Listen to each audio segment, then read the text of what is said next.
Y el exmandatario de Guatemala, Alfonso Portillo, se prepara para comparecer el día de hoy. En las próximas horas lo va a hacer ante un juez federal estadounidense después de haber sido extraditado el día viernes. Y esto es lo que sabemos sobre este caso. Portillo está acusado de conspiración para lavar en cuentas bancarias de Estados Unidos decenas de millones de dólares obtenidos ilegalmente durante su mandato. Podría ser condenado a un máximo de 20 años de prisión y una multa de $500,000, o el doble del dinero implicado en estas operaciones ilícitas. Las autoridades estadounidenses informaron a las guatemaltecas de que Portillo llegó sin ninguna novedad y fue sometido a un reconocimiento médico. Por su parte, el Procurador de Derechos Humanos en Guatemala, Jorge de León Duque, explica que no han podido verificar el estado de salud del expresidente. Luego de una denuncia presentada por los propios abogados del presidente Portillo, nos movilizamos inmediatamente a verificar su estado de salud, pero tampoco nos fue permitido verlo, entendiendo que lo que queríamos era verificar el estado de salud del presidente, porque era el asunto puntual de la Corte de Constitucionalidad poder verificar, pero puntualmente no fuimos avisados de este proceso en ningún momento, y de esto haberse dado de esa manera hubiéramos cumplido con ese mandato de la Corte Constitucional de informar al Congreso de la República. Hoy lo que podemos informar y hacerlo a través de esta comisión es lo que todos vimos, que hubo una movilización muy rápida, no se permitió hablar, no se permitió la supervisión que nos correspondía como mandato del Procurador de los Derechos Humanos, y por lo tanto lo que informamos es lo que trasladaron los medios de comunicación. Puntualmente no, porque en ningún momento nos comunicaron sobre el proceso de extradición. Para hablar precisamente sobre este caso nos acompaña Martín Rodríguez, director de plazapublica.com. Gracias por estar con nosotros. Muy buenos días. Me gustaría dejar el tema de las denuncias del procurador para más adelante, pero primero me gustaría, estaba leyendo el sitio de ustedes y me llamó la atención que el caso Portillo lo desarrollan, dicen ustedes, en dos escenarios. El desarrollo en Guatemala y Estados Unidos. ¿Por qué no nos amplían este punto de la forma que me pareció que es inteligente como ustedes están desarrollando este caso en estos dos países? Sí, con mucho gusto. En efecto, hay dos casos, uno en Guatemala y uno en Estados Unidos.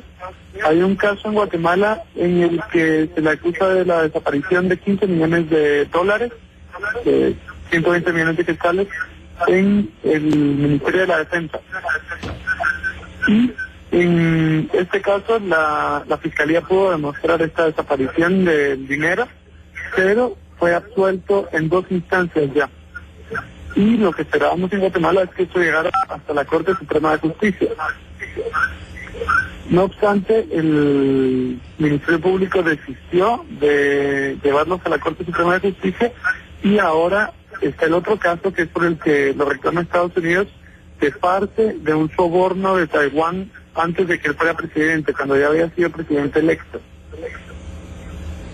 Perfecto. Ahora vamos a hablar del tema del Procurador de los Derechos Humanos de Guatemala, Jorge de León Duque. Estamos escuchando sus declaraciones. Entre otras cosas, él asegura que a Portillo se le violaron, hablaba de su estado de salud y demás, pero también algo que me llamó la atención a mí, él dijo en el pasado que a Portillo se le violaron sus derechos humanos, que no le notificaron con anterioridad de su extradición, que no permitieron que una delegación la acompañara, entre otros aspectos. ¿Está de acuerdo con lo que dice este funcionario? ¿Se le violaron precisamente estos derechos fundamentales a Portillo? Pues, en efecto, lo que hemos visto con mucha sorpresa en Guatemala fue la extradición de una manera tan rápida y sin que hubiera un proceso, por lo menos, en el que se le avisara a sus abogados, en el que se revisara su estado de salud porque estaba en un hospital, y en el que pudiera llevarse por lo menos una maleta a Estados Unidos. Parece todo muy sorpresivo, y que además es justamente una semana después de que la Corte de Constitucionalidad anuló el fallo por genocidio de hace 2 semanas. Solo Carlos, un detalle muy importante que a mí me gustaría señalar, además de esto de la petición del Procurador de Derechos Humanos, es el tema del juicio a Alfonso Portillo, que se le acusa de lavado de dinero, pero los medios normalmente olvidan que se trata de un caso de soborno de Taiwán, que es un caso de soborno por el que ha estado preso el presidente de Costa Rica también, por el que hay muchos presidentes investigados, y que la parte de quien sobornó está fuera de este caso, y que deberíamos también tomarlo en cuenta. Pero a propósito de las acusaciones que pesan sobre él, el fiscal Bajarara afirma que Portillo está acusado de convertir, miren, me parece muy gráfico lo que dice él, normalmente eso es las palabras de un fiscal. Dice que está acusado Portillo de convertir el puesto de la presidencia de Guatemala en su cajero automático personal. ¿Cuáles son sus reacciones ante estas denuncias del fiscal? Su cajero automático personal. Alejado de la verdad, y en una entrevista que nosotros en Plaza Pública le hicimos hace 3 meses, que nos fuimos a meter a su celda a entrevistarlo durante varios fines de semana, él incluso hablaba de cómo utilizaba los fondos del Estado Mayor Presidencial, que era la oficina militar para protección del presidente, tanto para pagar sobresueldos a ministros, como para, dice él, becar a personas o darles salud a personas con estos fondos del Estado Mayor Presidencial, que como todo la parte militar del Estado de Guatemala siempre se ha manejado con mucha opacidad. Y lo que él argumenta es que él usaba estos fondos para los sobresueldos, cuando en otros gobiernos se ha usado de fondos del sector privado o de otras instituciones. Pero incluso él en esta entrevista habla de cómo usaba él fondos opacos del Estado para pagar sobresueldos.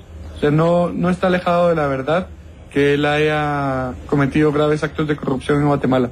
El punto que consideramos algunos es que debería pagar por estos actos de corrupción en Guatemala antes de ser extraditado a Estados Unidos. Totalmente entendible. Indudablemente compartida la opinión de ustedes por muchos centroamericanos, por muchos latinoamericanos. Martín, te agradecemos, estaremos muy atentos a lo que suceda hoy aquí en corte en Estados Unidos y vamos a seguir monitoreando esta historia y por supuesto ojalá podamos tener también tu participación en los próximos